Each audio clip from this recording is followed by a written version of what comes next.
won gold in the Olympics and then did it again and again and again 23 times, becoming the most decorated Olympian in history. And he also became a household name, Michael Phelps. Watch this.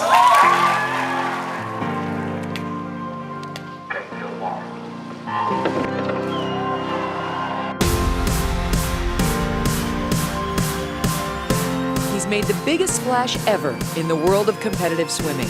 Michael Phelps' Olympic stats alone, jaw-dropping. Phelps turns for home. After blowing everyone else out of the water at the last games in Rio, Michael Phelps has done it again. He holds 28 medals in total, more than any other Olympian in history. 23 of those are gold, 3 silver, and 2 bronze.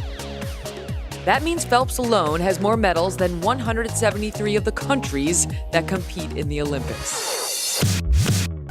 He is known worldwide for his physique, long arms and torso, custom built for swimming, his easygoing style, and his biggest cheerleaders, his mom, his wife, and his baby son, Boomer. But now Phelps has entered a new phase in his life. He says he's retired from competitive swimming, this time for good. He's focusing on his growing family and ready to get personal. Here with us now, Michael Phelps.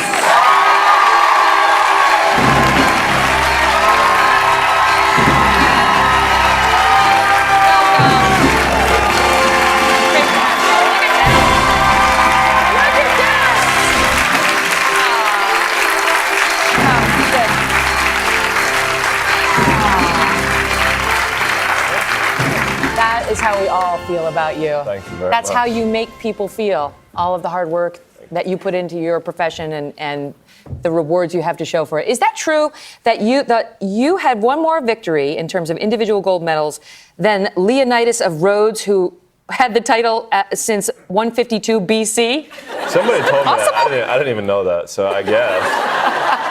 I don't know. And what about the rumors that the retirement is maybe No, I'm temporary? done. Somebody actually joked with me the other day. So I said something to me the other day, and they were like, "Why don't you come back?" And I was like, "I probably could, but I just nothing else to do." Right, Like, you had your I spike don't- the ball in the end zone moment. I mean, but my biggest thing after 12 was I had races that still like gave me the itch to come back. You know, not winning the 200 fly was frustrating, and starting off 2012 with not medaling in the 400 IM, that stuff just stuck with me, and I wanted to come back and make sure I never had a what if moment. Mm-hmm. That was my biggest thing, and now with my wife expecting number 2. Baby number 2. Boomer or Boomerette is on their way. So yeah, I got nothing else left in the pool. There are a lot of things. There are a lot of things that we want to do, and we are doing outside of the pool that we're so passionate about and we're enjoying. And we are back now with Olympian Michael Phelps. An Olympian and American hero. I think it's awesome that you are willing to share a more personal side of yourself that is not exactly the same as this winning champion we see in the pool. It's a much more vulnerable side of you. You're coming out and speaking openly about your battles with depression and anxiety. How bad has that been for you?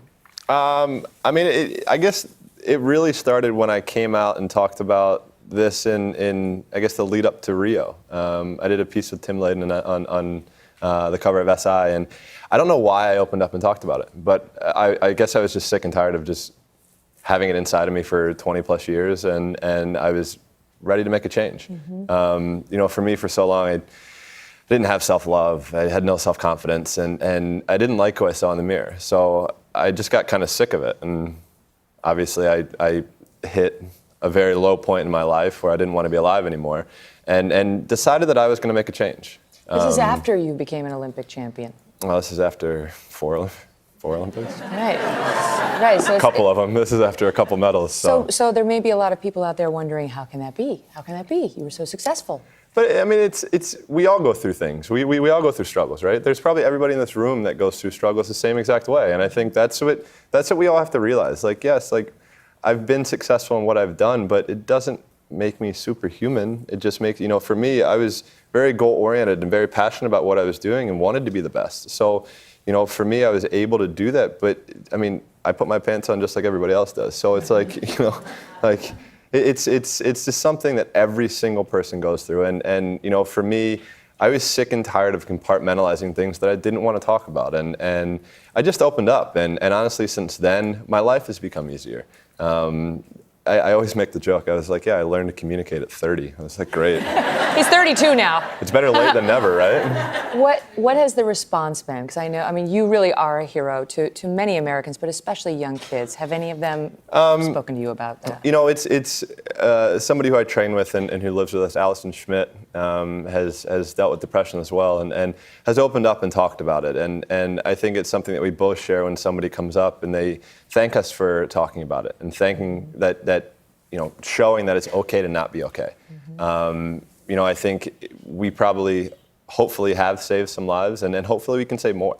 You know, when we did when I did the documentary Angst, and sat with Charlie, sitting there talking to him. I mean, kid's like 10, 11 years old, and to hear, you know, he thought about not wanting to be alive anymore. You know, and it's sad, and you know, I think, you know, for me, I'm able now to realize my emotions and talk about my emotions. And I think that's something that everybody should do, not just kids, but everybody. Why am I angry? Like, why am I upset? Like, understand that. We have a clip from the documentary Angst, which features Michael. Let's take a look. I found and saw the people who cared about me the most coming in to help, or wanting to come to the house or to the room to bring food or support, whatever it might be, or to talk. And I think that's where I really noticed that it was time for me to figure out what was going on and ask for help. But you pay it forward too, because I know there's an Australian swimmer, a very famous guy, Hackett. Hacky. He's Hacky to you. He's one of your closest friends. You've helped him out of his dependency, and sort of a halfway house. He talks about your own home. And I know you also spoke with Tiger Woods after his public issue. it's you know, the biggest thing is just being able to open up and like I said, just understand that it's okay to not be okay. Like, none of us are perfect in this world. None of us are. So not even Michael Phelps. No, hell no. But just those little things that I've been able to learn and just to talk to people, like, you feel better. Yeah. You know, like for me, like, I know how important mental health is in my life, and I'm finally now able to realize that working out is something that makes me a better husband, a better friend, a better father, and it's just little things like that I've been able to learn through this whole process to make me better, make me stronger, and it is like, you know, just being able to help people, like that's all I want to do. I know the water is somewhat cathartic for you, you know, being in there. I'm sure he probably can't get in that pool without being competitive. I don't know. Like, do you and Hacky ever have just like a friendly swim against one another? We do, but it always has to end with us like diving a 50 against each other. It's just our competitive side. But it jumped out at me because now you're actually working with Colgate to promote water conservation, which is, you know, kind of perfect for you. And instead of plunging into the water and swimming as fast as you can, you're telling us to turn off the water when we brush our teeth. Right. So, like, if you think about it, if you're brushing your teeth twice a day and you leave the water running for 2 minutes, you can waste up to 8 gallons of water a day. One person can do that. Mm-hmm. Think about how many people we have in the world, in the U.S. That's something that has to change.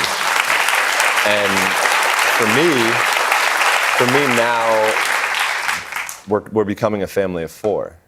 So we have dishes, laundry, toilets flushing, watering the yard, brushing our teeth, taking a shower, trying water to balloons. conserve. You'll find that out soon. But how about this? So a family of 4 can waste up to 400 gallons a day. Wow. A day. And there are people that don't even have the opportunity to have clean drinking water. Yep. So that's something I think we can all work together on. And really, since we launched the campaign, I've had people stop me, whether it's in an airport or on the street, and saying, every time I brush my teeth, I think of you. So I guess it's good. That's better than the toilet thing. That's good. It could have gone a different way. That's right. That's Michael, right. thank you so much. No worries. Thank you for making us feel the way you do and Thank for being you. so open and honest. Yeah, no worries.